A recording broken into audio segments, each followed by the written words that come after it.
The FBI right now is the Gestapo.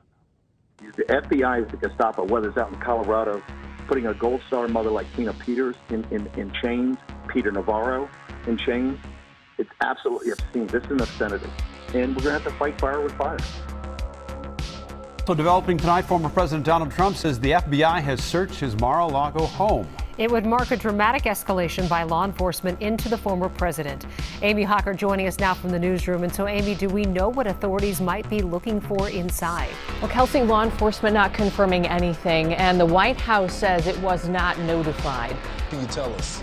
Morning, guys. Certainly a day to remember here in the nation's capital. And if you ask Republicans, not for a good reason. As President Trump's home, Mar-a-Lago, comes under siege by the Biden administration's Department of Justice with the approval of Attorney General Merrick Garland and FBI Director Christopher Wray. Now, in a statement, the former president said this: "These are dark times for our nation as my beautiful home, Mar-a-Lago in Palm Beach, Florida, is under siege, raided and occupied by a large group of FBI agents." White House officials claim they didn't know about the raid. No, really. Telling Fox News, quote, "We did not have notice of the reported action and would refer you to the Justice Department for any additional information." Now, for his part, the former president, who was on the stump for former Alaska Governor Sarah Palin, who, as you probably know, is running for Congress, well, he was doing that just hours after the raid on his home, and he said this. Thank you very much. That's right. Another day in paradise. This was a strange day. You've probably all read about it, but very important. As news of the raid spread, supporters of the former president set up shop just outside Mar-a-Lago, showing their support for him, even as FBI agents continue to swamp the premises. GOP lawmakers are incensed here in Washington, and yes, they're demanding answers.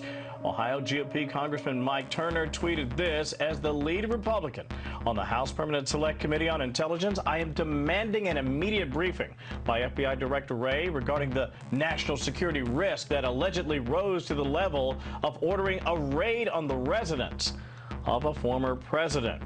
Meanwhile, Mike Pompeo, former Secretary of State, wrote this: "Executing a warrant against ex-president is dangerous. The apparent political weaponization of DOJ FBI is shameful. AG," that would be Attorney General, "must explain why 250 years of practice was upended with this raid.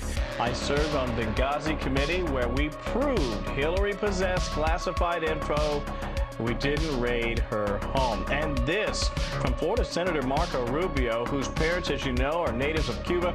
He is sounding the alarm. In a video, he said the Biden administration was, quote, "playing with fire," adding that this is dangerous because someone else will be in power one day, and now you've created the precedent for them to do this back to you. And therefore, we would lose our country as we know it, guys.